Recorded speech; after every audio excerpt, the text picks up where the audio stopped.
Just a heads up before listening. There's explicit language throughout this series that might not be suitable for all ears. Also, if you're interested, we have photos, links, and more at nhpr.org/Tibbs.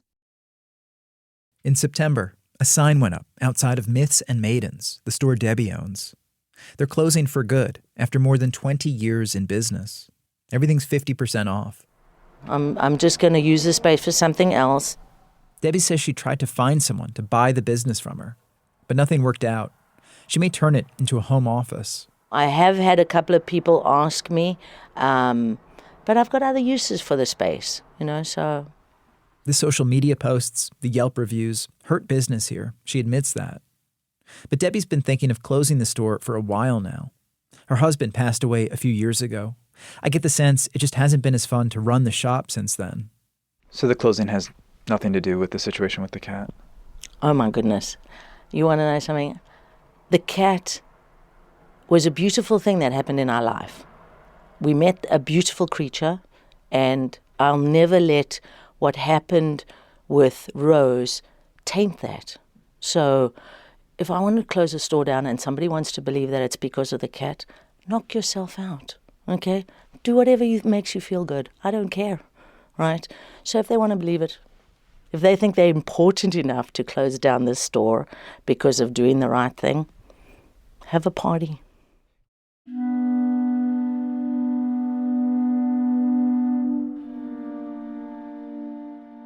There's still a lot of stones and smudges and fairies on the shelves, stuff for altars.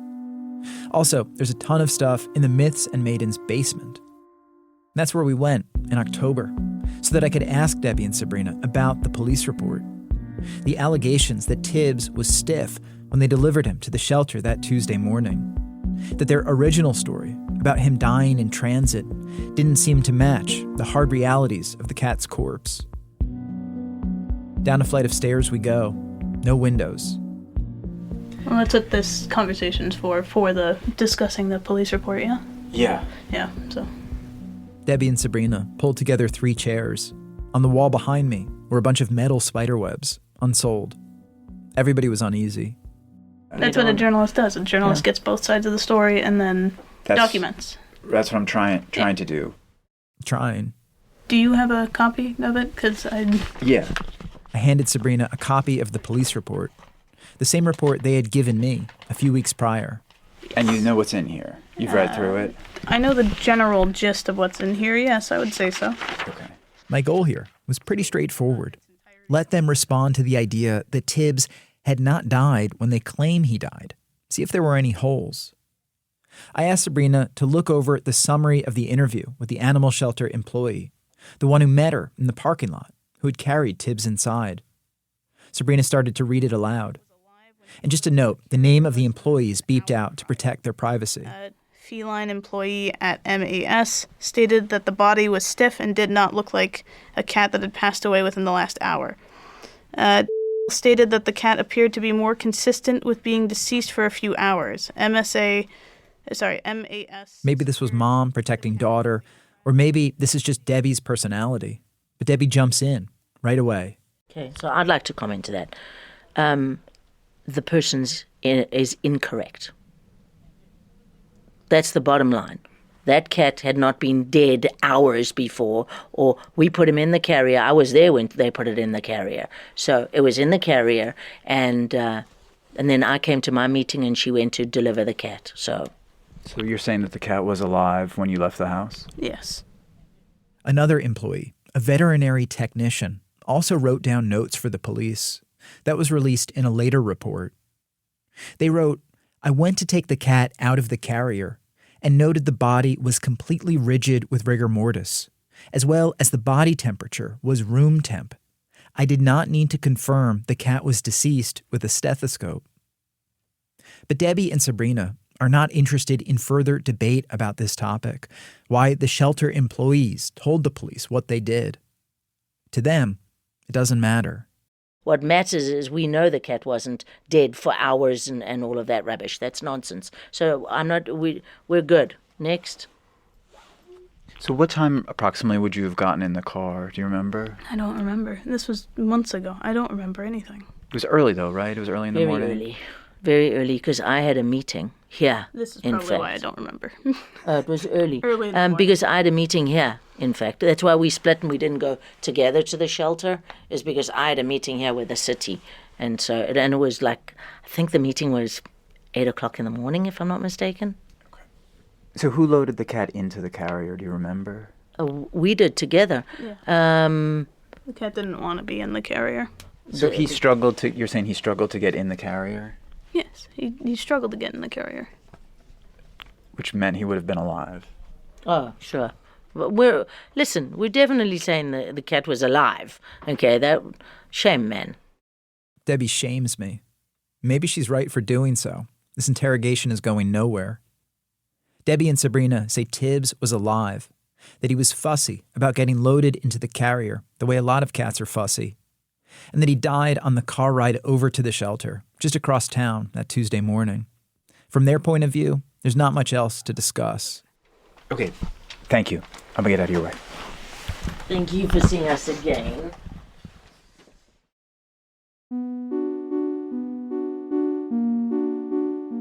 To Google the phrase feline rigor mortis is a leap of faith. It's done with eyes squinted, safe search on. Thankfully, I found a research paper on the topic, actually two. One from the US, the other in Europe. I wanted an expert's take on Tibbs, what his stiffness may mean in terms of when he died. And both researchers I contacted were gracious with their time. One told me, quote, "We remain fairly incompetent at accurately determining time since death. It's a guessing game. There are just too many variables, and stiffness on its own is not actually as helpful as you'd think as a clue towards time of death in cats." He said 2 hours is the loosest of averages, just a starting point for rigor mortis in cats. Rigor within a few minutes, quite unlikely, but not impossible. The second expert from Europe said stiffness can appear within an hour, but that it usually takes longer than that. So, while the animal shelter employees seem to have suspicions about Sabrina's story, I've been encouraged to use prudent restraint. And so, that's what I'll do. The fact that Sergeant Tibbs' body was stiff when it arrived at the animal shelter doesn't tell us anything definitively.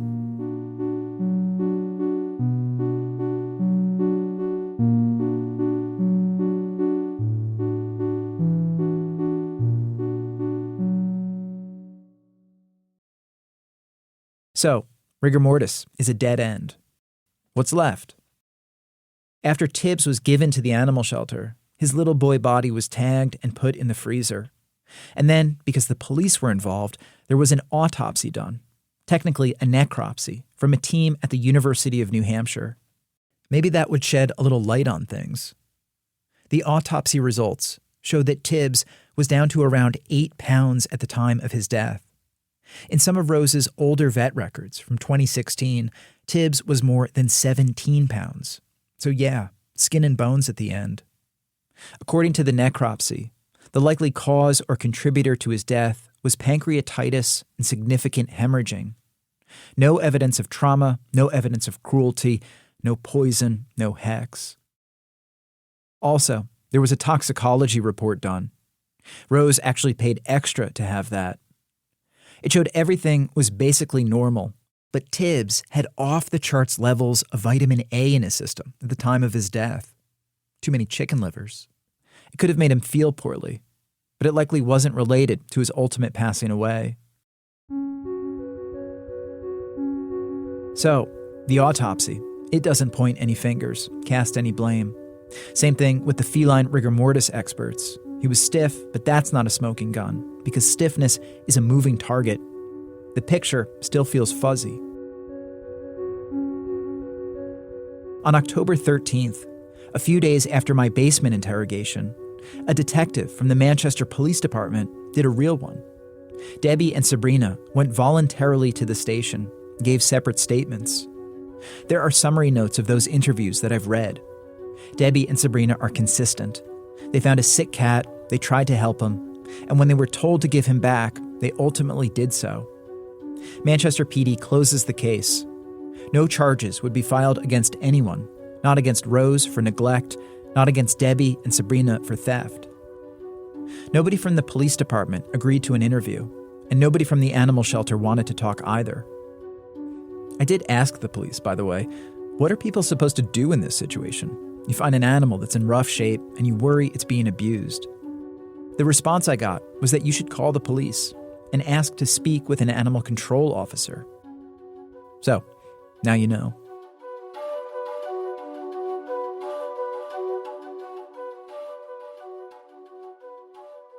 There was one last piece of evidence, a possible clue into what happened. Over the summer, I asked the animal shelter if they had a ring cam or surveillance cameras in the parking lot. They said yes, confirmed to me that they had footage of Sabrina dropping Tibbs off. But initially, the shelter was hesitant to share that footage. And I don't blame them. Their staff did nothing wrong, and back then, the internet was going nasty. Now, though, that the criminal investigations into Rose and Debbie are closed, the shelter agreed to let me see it. I wanted to know if Sabrina's story lined up with the video evidence. In January, I rolled over to the shelter, and in the lobby, with rescued guinea pigs in cages behind me, a shelter employee handed me his cell phone. The video is less than 2 minutes long, no sound. The timestamp shows 8:17 a.m. It doesn't capture when she arrives. In the video, her car is already parked. You can see Sabrina removing Tibbs from the car. He's in a padded box, covered with a towel. She's carrying the carrier.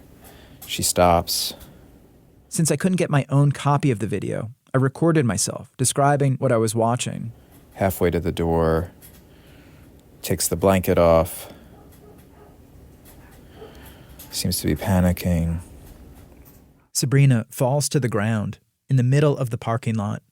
She unzips the carrier, looks in. You can't really see her face, but she's clearly in distress. She seems to know right away he's dead. An employee then walks out, gets down on the ground with her. Then he looks inside the carrier. You never see Tibbs. Within a few seconds, Sabrina and the employee stand up and walk inside. Out of view, the video ends.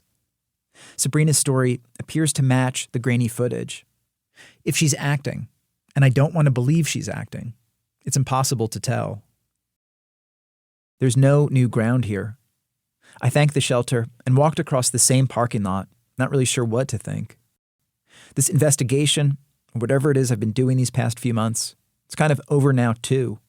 The rigor mortis, the autopsy, the video, none of it really tells us anything for certain about the final moments of Tibbs. And while that's frustrating, it's just where we have to leave it. Debbie and Sabrina are the only ones who can say with certainty when Tibbs died, and it's not even clear if they know. I wanted to put a microscope to the final days of Sergeant Tibbs, see if I could get us closer to the same set of truths. The facts of this cat's death are now so well documented. But in the end, I don't know that it adds up to anything beyond a record of sadness. Did the humans here all behave badly at times, do things they should but maybe don't regret? Yeah. As an outside observer, I'm inclined to think so. Debbie and Sabrina refusing to give Tibbs back, not a very neighborly gesture. Rose ginning up the online haters, also not very neighborly. And now me, bringing even more attention to this. Aren't there better things I could be doing with a microphone? Maybe a 19-year-old cat just died, and we should move on, let it go.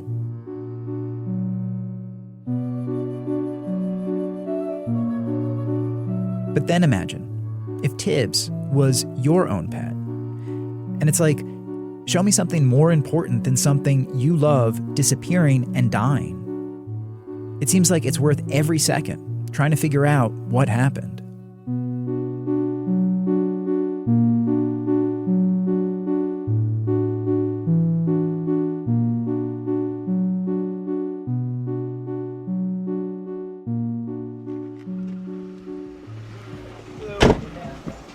From the parking lot of the animal shelter, let's now go to another parking lot. After the autopsy was complete, Tibbs was cremated. Rose and her boyfriend Cody drove to get his ashes in Durham, New Hampshire. We met in the lot and walked in together. Rose signed a form. Just need you to sign. If you could just initial and date there, that's all. And that was that. Rose walked out of a nondescript building on the edge of the University of New Hampshire campus. She finally has Tibbs. But at least he's home. What did they give you? They gave me a nice, it looks like, it's his ashes, and it's like a nice maple box. It's like, it's wood. I don't think it's wood. I don't know what I'm talking about, but this is like really nice. And I thought that I would have to like try to find something to, you know, like, I don't know. I thought that they would come in a bag or something, but this is actually really nice. It will look nice on display, so. What do you think I'm going to do with it? So I have a bunch of, like, when this all happened, like, I've gotten, like, pictures of him. People have painted pictures of him and, like, given me cards and, like, flowers. So there's, like, a little spot in my kitchen that I have that stuff in. I think I'll, like, put that. It'll look really good. I have, like, a nice little platter that I'll put this on, too. So it will sit with that. Tibbs gets his own little altar. His ashes will sit amongst the art and other gifts people mailed Rose.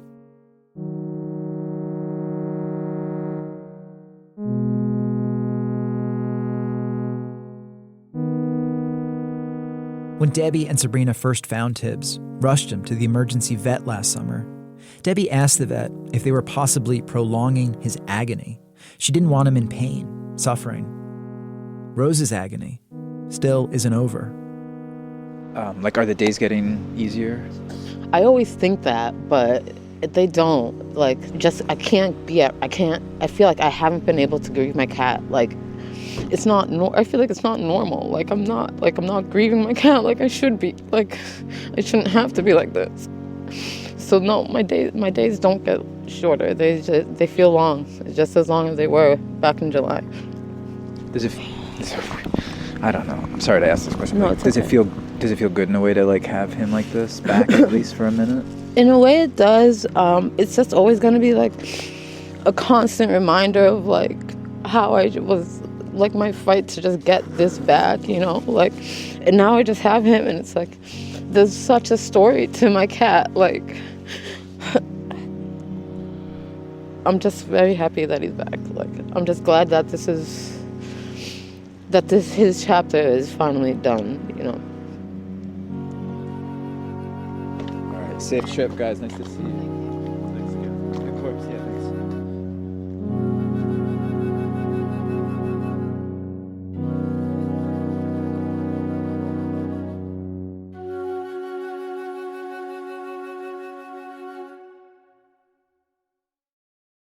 There's another version of this story we can try and tell. A version not from Rose's point of view, or Debbie's, or Sabrina's, but from that of Sergeant Tibbs, a badass Maine Coon with a broken tooth. He probably had a million stories of his own to tell. Stories about mice and rats, the what-have-yous of a hot summer night on the streets of Manchester, his big furry coat, his white whiskers. Then, his old cat body breaking down on him. He's aged, he's weakening. And he's outside in the sun, and he doesn't feel great. And right next to where he lives, he sees a person, a stranger. And she tends to him and feeds him, takes him to a new house, trips to the vet, lie-downs in the sun. The days are passing. Then one final car ride, loaded into the carrier that he hates, but thinking at least, maybe, that he's going home one last time. Tibbs comes back. Rose said he always would.